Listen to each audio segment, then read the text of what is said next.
I don't know what you guys think about this, but this is the thing of my nightmares. My wife is a complete savage. Just completely treats this toothpaste with utmost disrespect. Squeezing from the middle. Let me help her out to get this thing back to where it should be. Thank God someone here can squeeze from the bottom.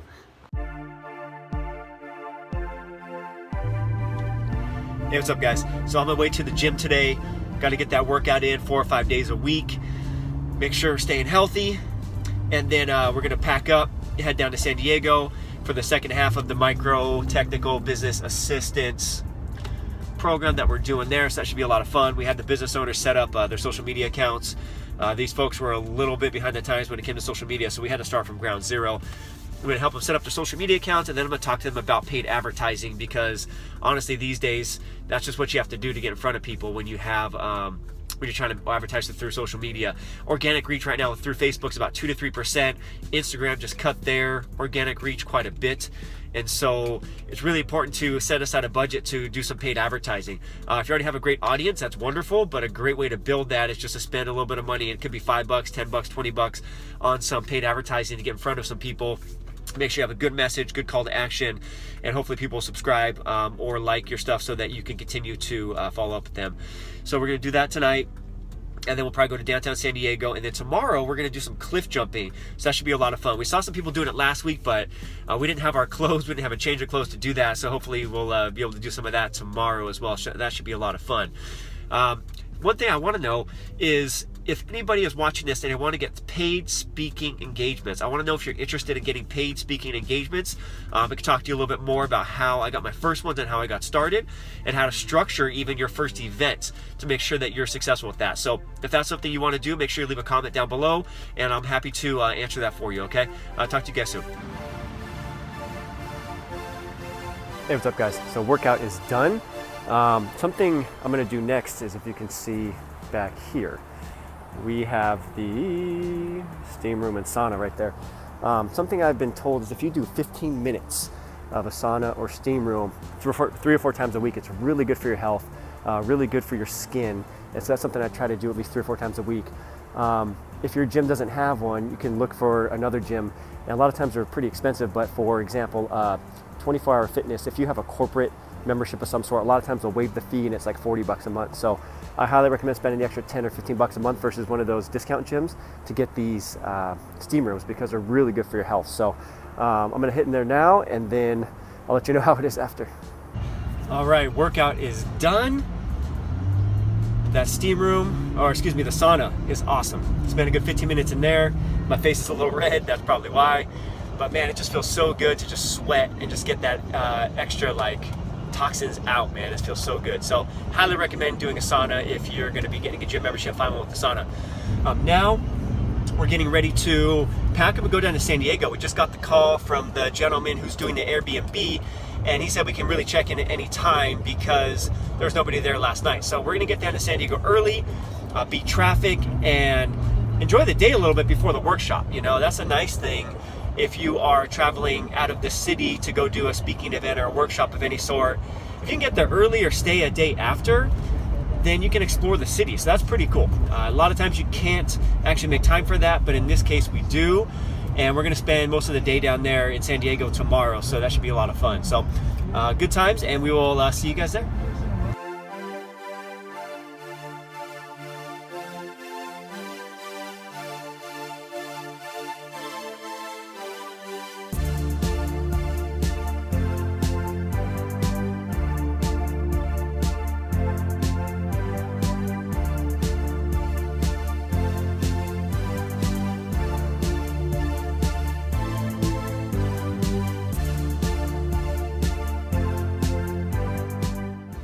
So we're going to have a little bit of Turkish coffee here. Let's see how this goes. Turkish coffee.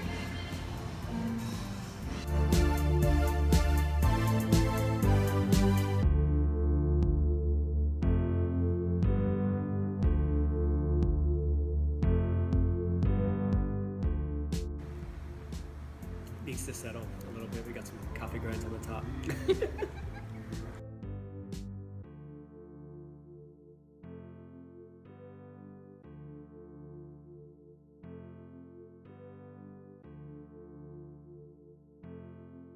Sounds simple, right?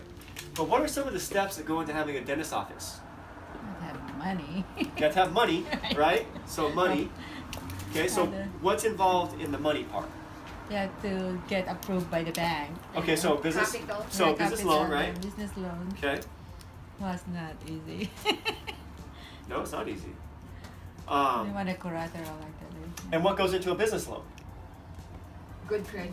Credit, right? Yeah, collateral. They ask you, you know, if you have you You own a have to have a- house. Collateral, you said, right? Yeah, Yeah. yeah. Collateral, yep. Vivian at 4,547 Coronado DR9. Typically said, I know what their biggest problem is. They've been to Trulia, they've been to Redfin. They're an information overload. They don't know how to put it all together and really create a exact step-by-step plan that's going to serve what they really want to have their outcome to be, which is getting a home that meets all their needs and it's going to be a good investment long term. Do you see how you're able now to create a message for that specific group? Okay, so remember we talked about last week, you want to have something you give away, whether it's like, you know, a PDF of some sort, like something you wrote up. It could be a video, it could be whatever your preference is. It could be a webinar. But why not answer all those questions you know they have? Put them in, you spend the day, you write that all up, you make it look nice, you know, and tone it up, and you put it in the PDF, you put it right on your website, and you have them put their name and their email to collect that, so now you can follow up with them. But if you put something like that together, who are they going to come to when they want help? Who answered all their questions, made them feel comfortable, and showed up as the expert in that field that understands millennials, that understands what they're frustrated about in their home buying process, and understands the exact questions and how they feel and why they can't sleep at night during this home buying process? Who are they going to go back to? The other 5 agents that they search for on Google that come up on the map? Or are they going to go to Jonathan because he really understood what's in their brain and they feel like they know him before they've ever even met him because he answered all their questions? Spending. So for someone who, so let me use this example. This is most people. Most people just kind of swipe their card and like hope the account's like has money in it at the end of the month. Systems are your friend. Okay. What I mean by systems is setting up things that they're automatic. Okay. So whatever you want to save, if you look at what I'm going to show you here, and you say I can save 5% or I can save 10%, what you're going to want to do is set up an automatic deduction to go from your bank account to that investment before you ever see it. Because what's going to happen is you're going to look at your account and you're going to spend what's in there. But if the 10%'s already gone, you're going to still spend what's in there.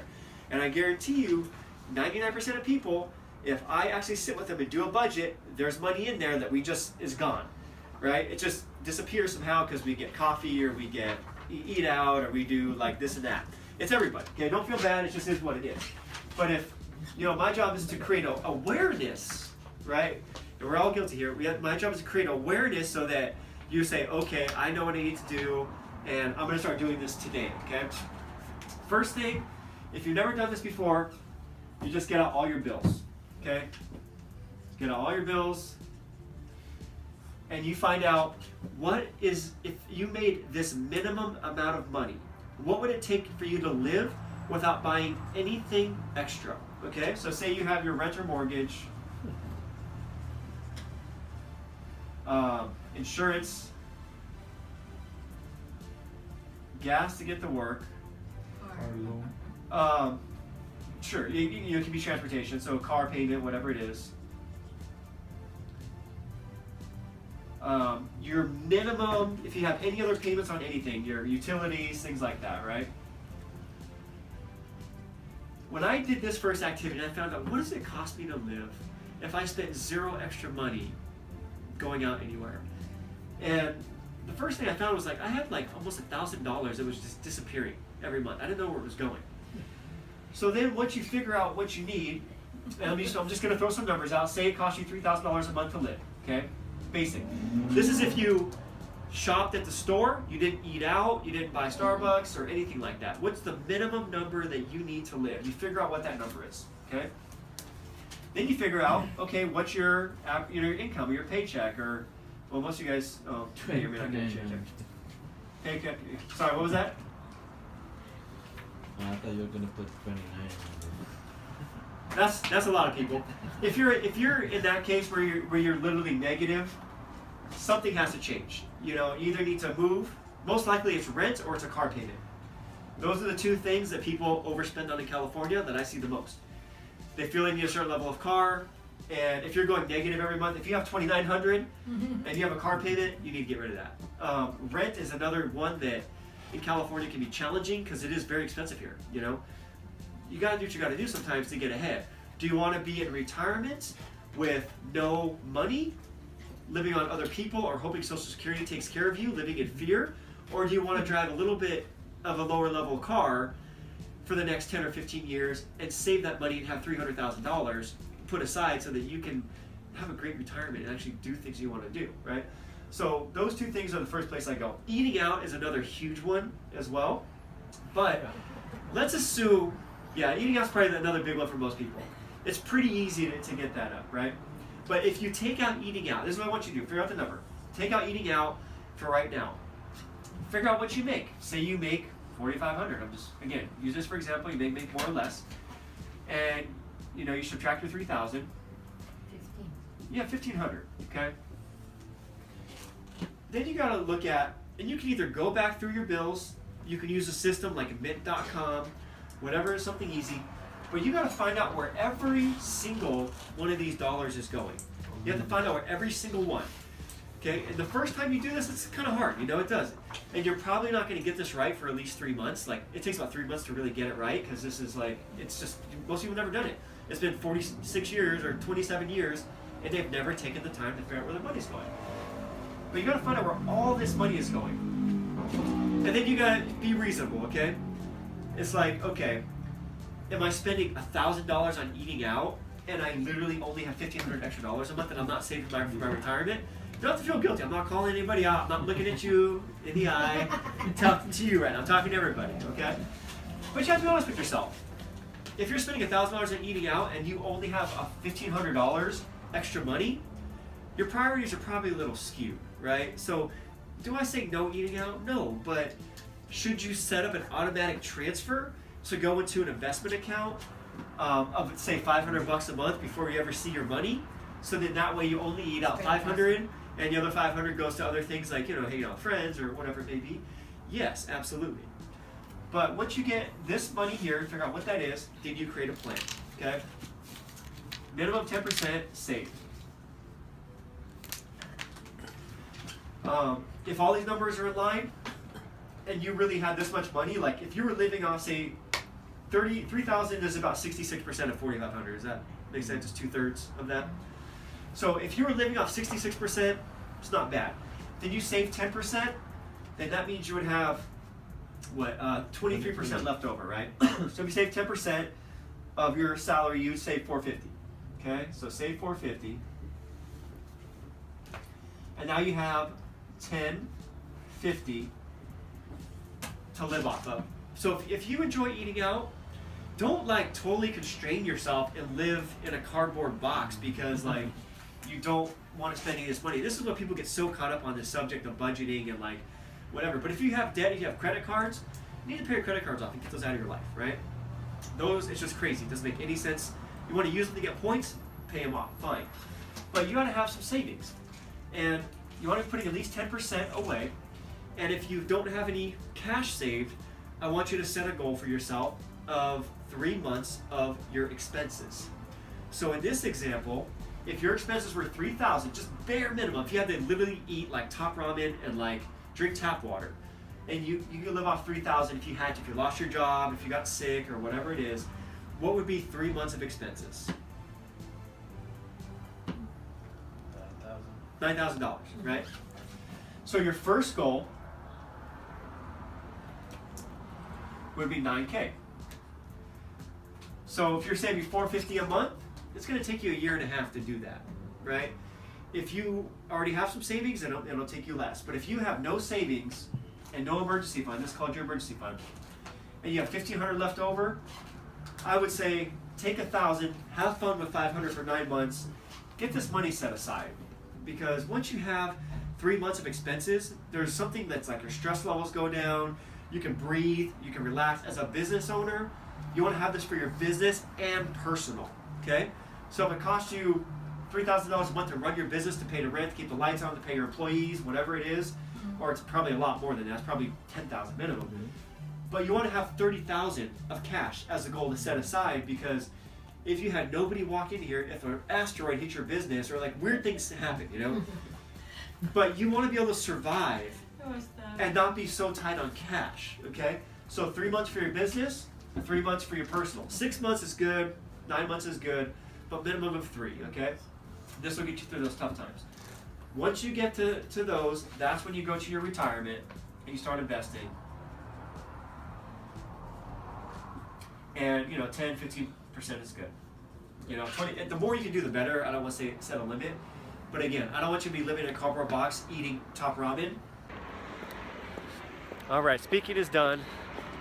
Now we're on the way to go drink some vodka with some Russian people. We found a really interesting Russian restaurant. There's a guy there. He's probably been around since Putin was born. Since Putin was born. Yeah, maybe. But really nice folks. We had a little bit of Turkish coffee there earlier, and had said this vodka pomegranate sorbet, or pomegranate vodka sorbet. Really good. So we're gonna go back and see what sort of drinks they have. And he said to try some of their, what do you say? Pies. Some of their pies as well. So we'll probably try some of that too. So we'll see how that is. The place is called Piktopa. It's right here. Let's see. Okay, she said we have blood orange vodka, black currant vodka, and rose, all infused Russian vodkas. Should be good. I'm telling you, all restaurants should have rocking chairs. This is amazingly comfortable and relaxing.